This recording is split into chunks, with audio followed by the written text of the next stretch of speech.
Hello मेरे रसगुल्ले, कैसे हैं आप सभी। उम्मीद करते हैं आप सभी स्वस्थ होंगे, मस्त होंगे और घर में खूब मन लगाकर पढ़ रहे होंगे। कहते हैं मुश्किल कुछ नहीं है दुनिया में, कहते हैं मुश्किल कुछ नहीं है दुनिया में। तू जरा हिम्मत तो कर, तू जरा हिम्मत तो कर। ख्वाब बदलेंगे हकीकत में, ख्वाब बदलेंगे हकीकत में। तू जरा कोशिश तो कर, तू जरा कोशिश तो कर। तो दोस्तों, कोशिश करने वालों की कभी हार नहीं होती। आप हमेशा अपने मेहनत, अपने लगन पे हमेशा ध्यान दीजिए। चलिए ज़्यादा समय नहीं लेंगे, सेशन को आगे करते हैं। जैसे कि आप लोगों को पता होगा, हम लोग पिछले क्लास में पढ़े थे जीवों में जनन के बारे में, और हम लोग देखे थे कि जनन जो होता है दो प्रकार का होता है, एक अलैंगिक जनन और दूसरा लैंगिक जनन। और हम लोग देखे थे अलैंगिक जनन की परिभाषा, और वहाँ पे देखे थे अलैंगिक जनन के प्रकार। तो हम लोग देखे थे कि अलैंगिक जनन के जो 6 प्रकार होते हैं उनको आज हम लोग डिटेल से पढ़ने वाले हैं। जैसे कि आप लोग को पता होगा, जो अलैंगिक जनन की सबसे पहला जो विधि था वो था विखंडन। क्या था? विखंडन।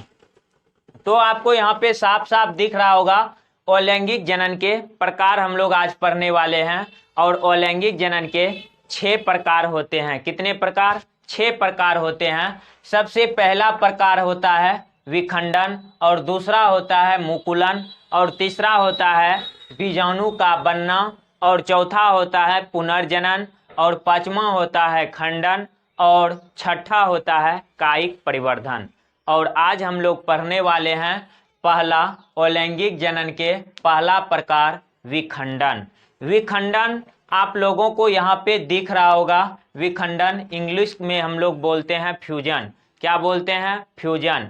विखंडन जो होता है, अगर आपसे कोई पूछेगा विखंडन किसे कहते हैं, तो आप उसे बोल सकते हैं जब किसी जीव का शरीर विभाजन करके, जब किसी जीव का शरीर विभाजन करके 2 या 2 से अधिक, कितना? 2 या 2 से अधिक नए जीव बनाते हैं, तो इसे क्या बोलते हैं? विखंडन। विखंडन की परिभाषा क्या बताइएगा? अगर कोई जीव विभाजन करके 2 या 2 से अधिक नए जीव का निर्माण करता है तो इसे क्या बोलते हैं? विखंडन। जैसे अमीबा, प्लाज्मोडियम आदि। विखंडन जो होते हैं 2 प्रकार के होते हैं। विखंडन भी कितने प्रकार के होते हैं? 2 प्रकार के होते हैं। पहला होता है द्विखंडन और दूसरा होता है बहुखंडन। आप लोगों ने ठीक सुना, विखंडन के भी 2 प्रकार होते हैं। एक होता है द्विखंडन और दूसरा होता है बहुखंडन। अगर आप लोगों से कोई पूछे द्विखंडन किसे कहते हैं, तो आप उसे सीधा बता सकते हैं, अगर कोई जीव विभाजन करके 2 नए जीव का निर्माण करता है तो इसे क्या बोलते हैं? द्विखंडन। द्विखंडन से स्पष्ट पता चलता है द्विखंडन मतलब 2 बराबर भागों में बट जाए। तो यहाँ पे आप लोगों के लिए परिभाषा लिख चुके हैं। द्विखंडन में एकल जनक कोशिकीय पूरी तरह से विकसित होने वाले बिंदु पर पहुंचकर 2 हिस्सों में बट जाती है। इस प्रक्रिया में विभाजन के बाद जनक कोशिकाएं समाप्त हो जाती है और 2 नए जीव का जन्म होता है, जिसे हम लोग इस प्रक्रिया को क्या बोलते हैं? विखंडन। और जैसे आप लोगों को पता होगा अमीबा, पैरामेसियम और लेशमेनिया आदि, ये सब जो अमीबा, पैरामेसियम, लेशमेनिया है, इन सभी में क्या होता है? द्विखंडन होते हैं, और इन सभी में विभाजन करके 2 नए जीव का निर्माण करते हैं। जैसे आप लोगों को पता होगा अमीबा, अमीबा अपने आप को विभाजित करके 2 नए जीव का निर्माण करता है। जैसे यहाँ पे आप लोगों के लिए हम लिखे हैं अमीबा में द्विखंडन, अमीबा में द्विखंडन। तो यहाँ पे आपको दिख रहा होगा एक अमीबा जो जनक अमीबा है, और अमीबा में यहाँ पे ये जो आपको बीच में दिख रहा है ये है केंद्रक, और ये जो इनकी संरचना दिख रहा है ये है जीव द्रव्य कला। अमीबा का संरचना बनाने में बहुत आसानी है। आप ऐसे अगर हाथ चला दिए तो ये अमीबा है, अगर आप ऐसे हाथ चलाएं तो ये अमीबा नहीं होगा। अमीबा जो होगा उसका कोई निश्चित आकार नहीं होता है। अगर आप इस तरह से हाथ चला दिए तो ये क्या हो गया, अमीबा हो गया। अमीबा को बनाने के लिए आप लोग सीख चुके होंगे अमीबा कैसे बनाते हैं। आपका हाथ टेढ़ा मेढ़ा चला, ये अमीबा बन गया। ऐसा नहीं कि आप ऐसे कर दिए तो ये अमीबा हो गया, ये अमीबा गलत हो गया, ये अमीबा सही है। अमीबा का कोई निश्चित आकार नहीं होता है। आपका हाथ अगर टेढ़ा मेढ़ा चलता है तो आपका वो अमीबा बनकर रेडी हो गया। तो यहाँ पे आप देखिए ये अमीबा जनक, और इनमें क्या होता है, दीर्घित केंद्रित होता है, मतलब इनका केंद्र आकार में थोड़ा बड़ा हो जाता है। तो जब आकार में केंद्र बड़ा होता है तो उसमें तनाव उत्पन्न होने लगता है। क्या, तनाव। तो यहाँ पे आप देखते होंगे जब इसमें खिंचाव उत्पन्न होने लगा तो केंद्रक दोनों दो केंद्रक बन गए और यहाँ पे डंबल आकार का केंद्रक दिखने लगता है। तो अमीबा में केंद्रक डंबल के आकार की तरह दिखता है। आप लोगों को शायद पता होगा कि डंबल किसको कहते हैं। जब आप लोग जिम उम जाते होंगे तो वहाँ पे आप बॉडी बनाने वाले निकालते होंगे और ऐसे ऐसे करते होंगे, वही डंबल होता है। तो अमीबा में केंद्रक जो होता है डंबल रूप ले लेता है और उसके बाद उसमें क्या होने लगता है, इसमें सिकुड़न उत्पन्न होने लगता है। तो यहाँ पे देखिए ऐसा लग रहा है कि इसमें ये सिकुड़न उत्पन्न होने लगा है और ये दोनों केंद्रक क्या हो जाता है, अलग हो जाता है। तो जिसके बाद और दोनों केंद्रक जब बीच से टूट के अलग हो जाएगा तो यहाँ पे दो अमीबा बनकर रेडी हो जाएगा, जिसको हम लोग पुत्री अमीबा कहते हैं। समझिए यहाँ पे ये क्या है, अमीबा है। अमीबा में क्या होने लगता है, केंद्रक में खिंचा होने लगता है जिसके कारण डंबल रूपी होने लगता है और अमीबा धीरे धीरे इस तरह से सिकुड़ने लगता है। और जब ये पूरी तरह से ऐसे सिकुड़ जाता है तो ये दो अमीबाओं का निर्माण कर देता है। मतलब बहुविखंडन में क्या होता है, अमीबा, और अमीबा में क्या होता है, एक जीव विभाजन करके दो नए जीव का निर्माण करता है। तो यहाँ पे आप समझ चुके होंगे अमीबा में क्या होता है, अमीबा का केंद्रक बड़ा होता है और केंद्रक में क्या होने लगता है, खिंचाव, जिसके कारण डंबल रूप ले लेता है। और ये जो होता है अमीबा में सिकुड़न उत्पन्न होने लगता है। सिकुड़न के वजह से केंद्रक दोनों अलग हो जाते हैं और ये दोनों टूट के बीच से अलग अलग अमीबा का निर्माण करता है और ये दोनों अमीबा पुत्री अमीबा कहलाता है। तो उम्मीद करते हैं आप लोगों को अमीबा के बारे में समझ में आ चुका होगा और आप लोगों को पता होगा कि जो अमीबा है, अमीबा अमर जीव है। अमीबा क्या है, अमर जीव है। यहाँ पे हम लिख देते हैं अमीबा, अमीबा क्या है, अमर जीव है। क्या है, अमीबा अमर जीव है, ये कभी मरते नहीं हैं। अमीबा क्या है, अमर जीव हैं, ये कभी मरते नहीं हैं। मरने से पहले ये अपने आप को क्या कर लेते हैं, विखंडित कर लेते हैं। मतलब एक अमीबा जब वो मरने वाला होता है तो वो अपने आप को विभाजित करके दो अमीबाओं का निर्माण कर देता है। तो अमीबा कभी नहीं मरता है। तो आगे हम लोग देखेंगे दूसरा विखंडन के दूसरा प्रकार, बहुखंडन। आपको यहाँ पे दिख रहा होगा बहुखंडन। बहुखंडन किसे कहते हैं, अगर कोई जीव विभाजन करके दो से अधिक नए जीव का निर्माण करता है। हम लोग द्विखंडन में देखे थे एक जीव विभाजन करके दो नए जीव का निर्माण करता है। तो बहुखंडन में क्या होता होगा कि एक जीव विभाजन करके बहुत सारे नए जीव का निर्माण करते हैं। तो इसे क्या बोलते हैं, तो आपके लिए यहाँ पे परिभाषा लिखा हुआ है बहुखंडन का। एक जीव से बहुत सारे जीव बनते हैं, एक जीव से बहुत सारे जीव बनते हैं, इसलिए इसे क्या बोलते हैं, बहुखंडन। या आप लोगों के लिए एक और परिभाषा लाए हैं, इसमें एक ही जीव विभाजन करके कई जीव का निर्माण कर लेते हैं, इसलिए इसे क्या बोलेंगे, बहुखंडन। आप या तो ये परिभाषा बोल सकते हैं या तो ये परिभाषा बोल सकते हैं। तो चलिए देखते हैं बहुखंडन के कौन कौन से एग्जाम्पल होते हैं। जैसे कि प्लाज्मोडियम और मोनोसिस्टस, और मोनोसिस्टस को बोलते हैं प्रोटोजोआ। क्या बोलते हैं, प्रोटोजोआ। तो यहाँ पे चलिए एक नज़र में देखते हैं कि प्लाज्मोडियम में किस तरह से बहुखंडन होता है। प्लाज्मोडियम में किस तरह से बहुखंडन होता है इसको हम लोग समझते हैं। तो यहाँ पे देखिए प्लाज्मोडियम में बहुखंडन हम लोग इस तरह से संरचना बनाए हैं। जैसे कि आप लोगों को पता होगा प्लाज्मोडियम जो होता है मादा एनोफिलीज मच्छर में पाया जाता है। मलेरिया रोग कौन फैलाता है? प्लाज्मोडियम। तो प्लाज्मोडियम जीवाणु में जो होता है बहुखंडन होता है और इसमें आप देखते होंगे कि ये एक प्लाज्मोडियम जनक कोशिका है। क्या है? प्लाज्मोडियम जनक कोशिका है और इनके कोशिकाओं में बीजांड बनने लगते हैं। मतलब इनमें जो एक कोशिका है इनमें बहुत सारे कोशिकाएं बनने लगते हैं। यहाँ पे देखिए बहुत सारे कोशिकाएं बनने लगते हैं और आपको जो ये ऊपर में परत दिखता है इसका नाम है पुटिका। क्या है? पुटिका। और ये बीजांड जो आपको दिख रहा है इस सभी बीजांड में एक परत चढ़ा रहता है जो कि यहाँ पे आपको दिखाए हैं कि ये यहाँ जो जितना बीजांड दिख रहे हैं सभी में क्या होता है? एक आवरण चढ़ा रहता है जिस आवरण का नाम बोलते हैं स्यूडोपोडियोस्पोर। क्या बोलेंगे? स्यूडोपोडियोस्पोर। और ये स्यूडोपोडियोस्पोर आवरण से क्या होता है? वो ढका रहता है। सभी जो प्लाज्मोडियम बीजांड होते हैं सभी उन आवरण में ढके रहते हैं और जब ये पूरी तरह से परिपक्व हो जाते हैं तो ये क्या होते हैं? पुटिका फट जाते हैं और फटने के बाद बहुत सारे नवजात प्लाज्मोडियम कोशिका का निर्माण हो जाता है। यहाँ पे आपको दिख रहा होगा नवजात कोशिका, मतलब एक प्लाज्मोडियम से बहुत सारे प्लाज्मोडियम का निर्माण हो रहा है कि नहीं। यहाँ पे देखिए जनक प्लाज्मोडियम था, इनमें बीजांड बना, बहुत सारे बीजांड मतलब इनकी कोशिकाएं बना और इसके ऊपर में एक पुटिका पाया जाता है जो इनको एक सुरक्षा कवच की तरह कार्य करता है।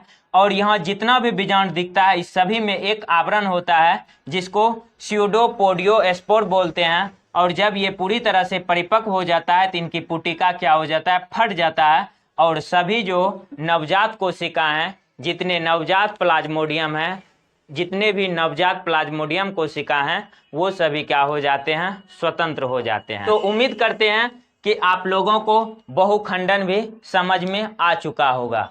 तो हम लोग आगे पढ़ेंगे। अब हम लोग अलैंगिक जनन के दूसरा प्रकार मुकुलन। क्या पढ़ेंगे? अलैंगिक जनन के दूसरा प्रकार मुकुलन। यहाँ पे आपको दिख रहा होगा मुकुलन और मुकुलन को इंग्लिश में बोलते हैं बडिंग। क्या बोलते हैं? बडिंग। आप यहाँ पे देखिए मुकुलन की परिभाषा। अगर आपसे पूछेगा मुकुलन किसे कहते हैं तो आप उसे बता सकते हैं अलैंगिक जनन की वह विधि जिसमें नए जीव की उत्पत्ति मुकुल से होती है उसे मुकुलन कहा जाता है। आप क्या बताइएगा? अलैंगिक जनन की वह विधि जिसमें नए जीव की उत्पत्ति मुकुल से होता है तो उसे क्या बोलेंगे? मुकुलन। अगर नए जीव की उत्पत्ति मुकुल से होता है तो उसे क्या बोलेंगे? मुकुलन। आप यहाँ पे देखिए मुकुलन के भी प्रकार होते हैं। मुकुलन के भी प्रकार होते हैं। यहाँ पे आपको दिख रहा होगा मुकुलन दो प्रकार के होते हैं। मुकुलन कितने प्रकार के होते हैं? दो प्रकार के होते हैं। एक होता है बाह्य मुकुलन और दूसरा होता है आंतरिक मुकुलन। यहाँ पे आपको दिख रहा होगा पहला होता है बाह्य मुकुलन जिसको हम लोग बोलते हैं एक्सटर्नल बडिंग और दूसरा होता है आंतरिक मुकुलन जिसको बोलते हैं इंटरनल बडिंग। यहाँ पे आपको दिख रहा होगा बाह्य मुकुलन की परिभाषा। अगर आपसे पूछेगा बाह्य मुकुलन किसे कहते हैं तो आप उसे बता सकते हैं इस प्रकार के अलैंगिक जनन में जनक के शरीर पर एक अतिवृद्धि कलिका उत्पन्न होती है जो वृद्धि करके जनक के समान हो जाती है। यह कलिका जनक से पोषण प्राप्त करती है तथा बाद में जनक से अलग होकर मुक्त जीवन यापन करती है। एग्जाम्पल होगा हाइड्रा ईस्ट। आप लोगों ने ठीक सुना। बाह्य मुकुलन के एग्जाम्पल क्या हैं? हाइड्रा और ईस्ट। आप लोगों को पता होगा कि जो हाइड्रा होते हैं, हाइड्रा के शरीर के ऊपर एक उभार उत्पन्न होने लगती है और उभार से वो धीरे धीरे जनक से पोषक प्राप्त करके वो अपना जीवन यापन अलग करने लगती है। तो यहाँ पे आपको दिख रहा होगा जो हाइड्रा है, हाइड्रा में बाह्य मुकुलन किस तरह से होता है।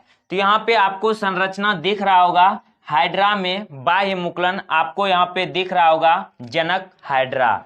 यहाँ पे क्या लिखा हुआ है, जनक हाइड्रा। और जनक हाइड्रा के ऊपर में जो आपको इस तरह की संरचना दिख रहा है, इसको बोलते हैं स्पर्शक। क्या बोलते हैं, स्पर्शक।